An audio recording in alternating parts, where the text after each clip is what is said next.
오늘 이 밤에 나오신 여러분, 주님의 은혜 가운데 하나님의 축복과 도우심이 함께하는 이 밤 되기를 바랍니다. 어떤 부부에게 아이가 태어났는데 얘가 자라서 유치원을 가게 됐습니다. 선생님이 유치원에 온 이 아이를 아이들이 그냥 오줌이 마려울 때마다 오줌오줌 그래가지고 조금 듣기가 좀 그래서 그냥 오줌이라고 하지 말고 휘파람이라고 그래라, 이렇게 가르쳤습니다. 그래서 아이들이 오줌이 마려우면 선생님 휘파람 불고 싶어요, 막 그렇게 얘기하게 됐어요. 그런데 이 아이가 어느 날 자기 집으로 돌아가가지고 아빠와 함께 밤에 잠을 자게 됐는데 오줌이 마려운 거예요. 아빠 휘파람이 불고 싶어요. 아빠를 깨웠어요. 근데 아빠는 이 휘파람이 뭔지 모르고 얘가 무슨 밤중에 휘파람이요? 야, 휘파람은 무슨 휘파람이야? 그냥 자. 이 밤에 무슨 휘파람이요? 그랬더니 이 아이가 아빠가 그러기를 꾹 참았습니다. 근데 얼마 못 가가지고 도저히 못 참는 거예요. 그래서 아빠한테 아빠 휘파람 불고 싶어요. 휘파람. 그랬더니 아빠가 더 이상 이거 말리기 어려우니까 그래 그럼 아빠 귀에다 불어.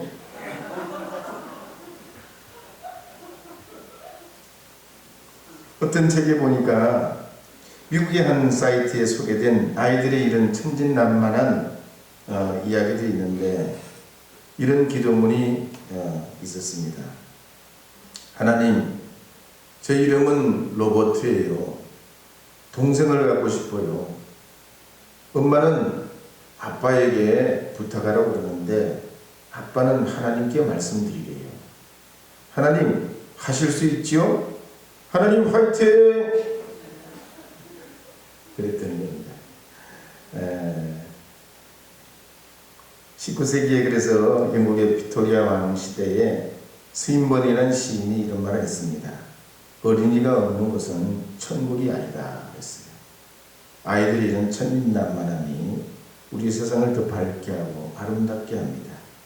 그래서 유명한 수도자이자 시인이었던 칼리지 브란도 당신이 활이라며 당신의 자녀는 관역입니다 그랬어요. 우리가 어떻게 쏘느냐에 따라 그 화살이 일로 가든지 절로 가든지 명중을 하든지 그렇게 되듯이 여러분의 자녀들도 그렇게 된다 그랬습니다. 오늘 이 밤에 나오신 여러분들은 가정과 또 삶에 여러분 자녀 위에 이 성탄을 통해서 연말을 맞이해서 더욱 건강하고 지혜롭고 평화로운 주님의 가정들이 되기를 주님의 이름으로 축복합니다. 성령 받으라 함께 불러보겠습니다. 성령 받으라.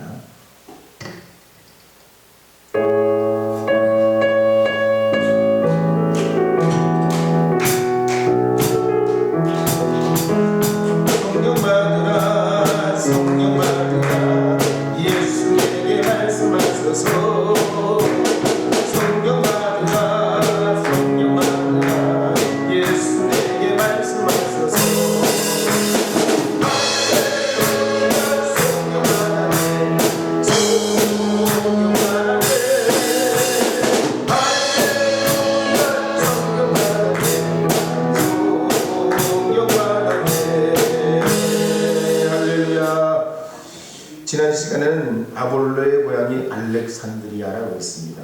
이 알렉산드리아는 인구가 60만 명 내지 70만 명 되는 로마 제국에서 두 번째로 큰 도시였고 헬라어를 사용했습니다. 그곳에 유대인들이 정착해 살기는 대략 한 주전 8세기경으로 이렇게 생각하고 유대인들이 대거 그곳에 알렉산드리아에 정착하게 된 것은 북이스라엘이 망한 직후가 아니겠냐. 그들이 여러 나라의 어려움을 피해가지고 이제 망명을 가고 안전한 곳으로 피했는데 그때 많은 유대인들이 그곳으로 이동했다고 보고 있고 실제로 그런 사료들이 발견되고 있습니다.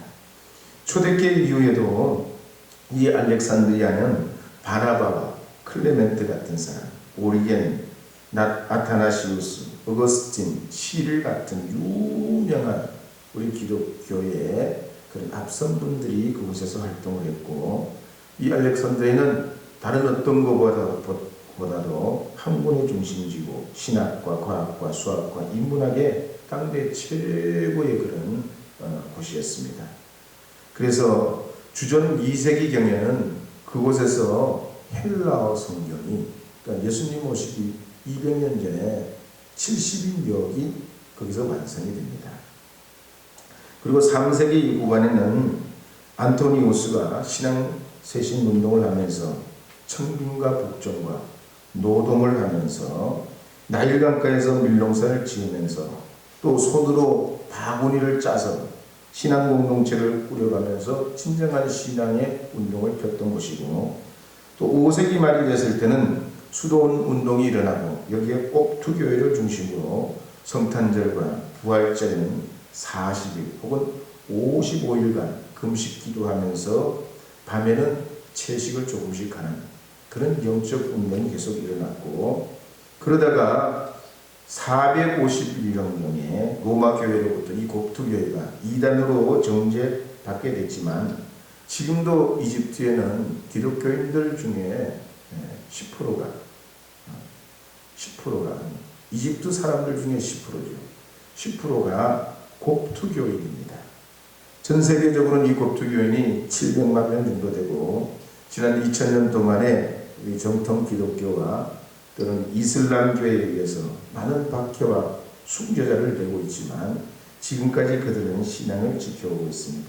특히 이들이 이슬람 사회에서 koptu교인이라는 이유 하나로 학교에서 퇴학을 당하고 대학 입시 시험을 봤는데 좋은 성적을 받았는데도 빵점 처리가 되고 납치당하고 살해당하고 집단 낙살당하고 건물이나 집이 불태워지고 거짓말쟁이라는 소문이 퍼뜨려져 가지고 지역 사회에서 왕따당하는 일을 이들이 지금도 당하고 지금도 간간히 그런 박해 속에 살아가는, 그리고 신앙을 지켜내는 분들이 koptu교인들입니다. 항상 어느 사회든지 이렇게 주류가 있고 비주류가 있습니다. 주류라고 해서 바른 것이 아니고 비주류라고 해서 정도를 어긋나게 간다고 볼 수도 없습니다. 다만 우리를 구원하신 예수님 앞에 우리가 복종할 줄 알고 크게는 하나님을 높일 줄 아는 믿음의 사람이 되게 될 때 우리가 하나님의 사람이고 또 믿음의 사람인 줄 믿습니다. 이제 그래서 오늘 이 본문에 나오는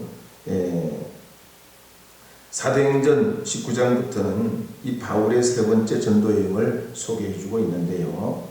1차, 2차 전도 여행과는 달리 이 3차 전도 여행은 출발 지점이 명확하게 여기서부터 여행이 시작된다, 이런 구절이 나오지 않습니다.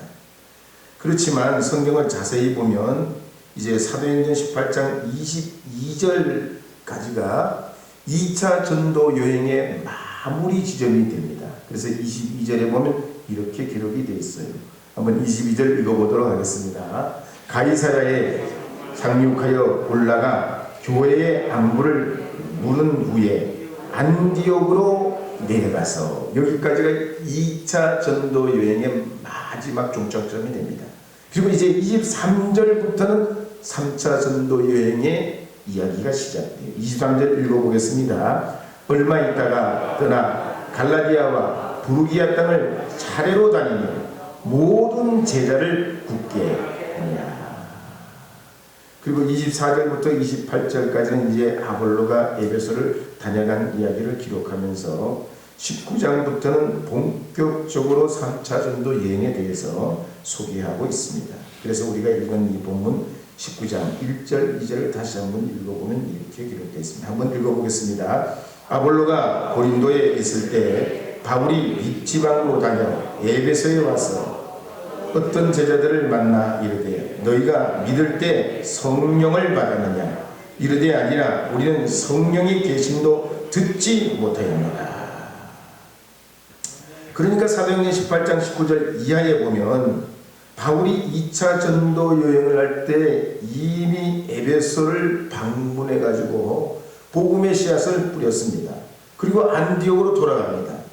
그리고 다시 3차 전도 여행이 시작돼서 에베소를 방문해 보니 그 사이에 안디옥으로 갔다가 다시 에베소로 오는 그 사이에 누군가 복음의 물을 준 사람이 있더란 얘기예요.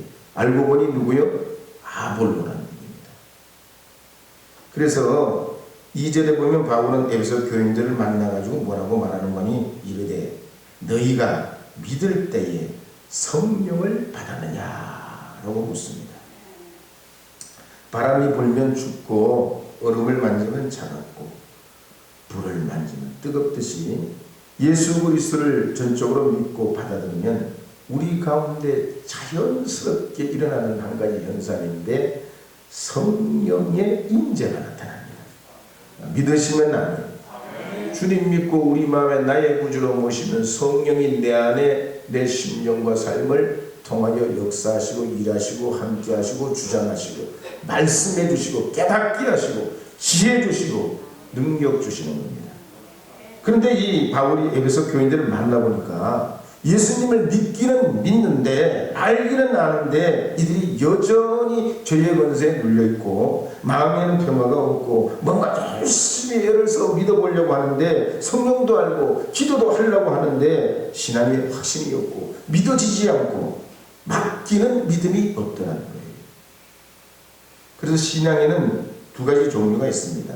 하나는 아들 같은 신앙이 있고 또 다른 하나는 머슴 같은 신앙이 있어요. 옛날에 한 집에서 아들과 머슴이 살았습니다. 그런데 똑같은 집에 살지만 머슴은 태어나도 주인을 보면 두렵습니다. 주인의 눈을 피하거나 주인을 어려워하는 거죠. 그런데 아들은 어떻습니까? 아들은 그렇지 않아요. 주인을 보면 아빠라고 합니다. 마음껏 자기 사랑을 표현합니다. 자기의 요구가 필요가 있으면 말합니다. 해달라고 때로는 때를 써요. 그런데 모습은 아니요. 말하자면 이 사도 바울이 에베소에 도착해 보니까 에베소 교인들이 그렇다는 얘기예요. 믿음은 있는데 모습처럼 믿어. 아들의 믿음이 없다는 거예요. 아들의 믿음이.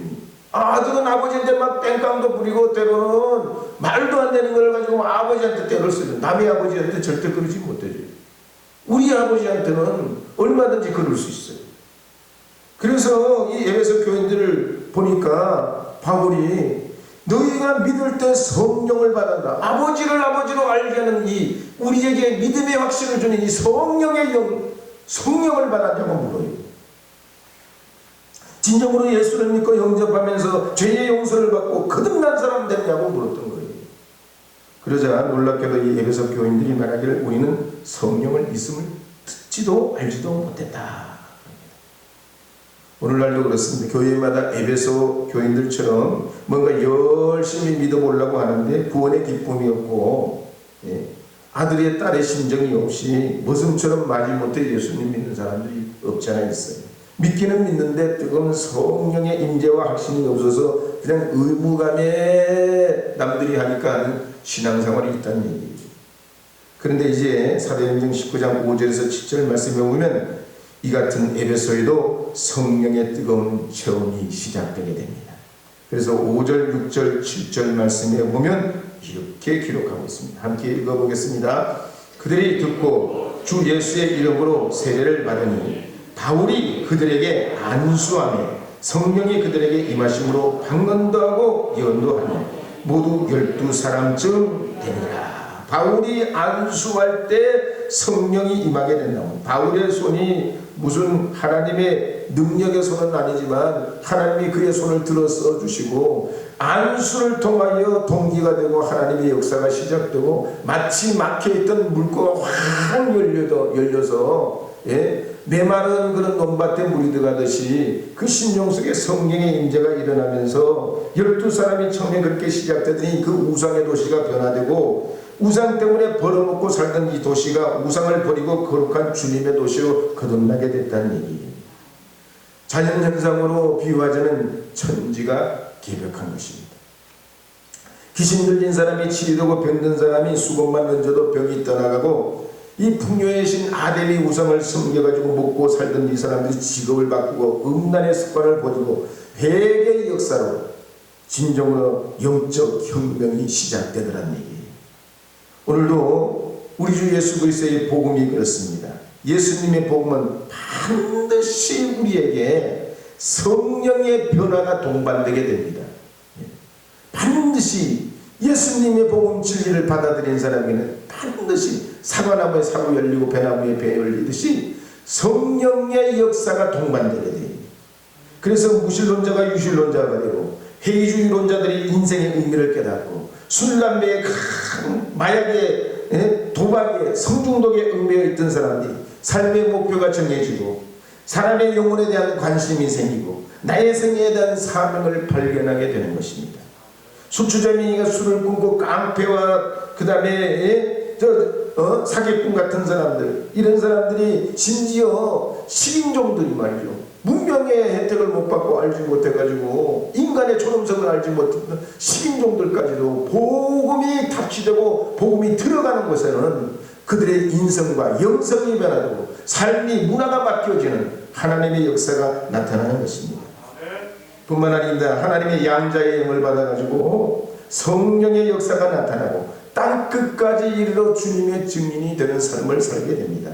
그래서 예수님의 제자들도 이 성령 체험하고 180도로 달라지고 자기들이 기도하던 자리를 박차고 나와가지고 복음의 증인이 되고, 과거에는 물고기에만 관심이 있고 남의 돈, 남의 주머니에 있던 그 돈이 얼마일까, 그 계산해 가서 세금 얼마 받을까, 이런 그런 세리의 눈을 가지고 있던 사람들, 아니면 신비의 어떤 신비가로 말이죠, 무화과나무 아래에 앉아가지고 부처처럼 돌을 닦던 이 제자들이 말이에요, 자기 경험과 생각을 다 던져버리고 부숴버리고 사람에 대한 관심, 주님의 그 마음으로 돌아와서 새로운 인생을 살게 됐다는 얘기입니다.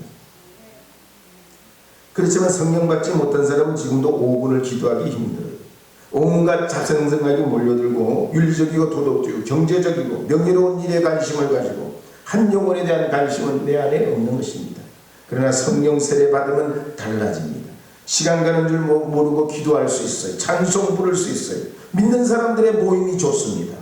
그래서 성령 세례는 습관도 바꾸고 가난도 이기게 하고 내 인생의 초점과 관점이 바뀌게 하고 건강도 회복시켜 주시고 나라와 민족과 가정과 사회도 회복시켜 주시는 것이 성령의 은혜요 동력인 줄 믿으시기 바랍니다.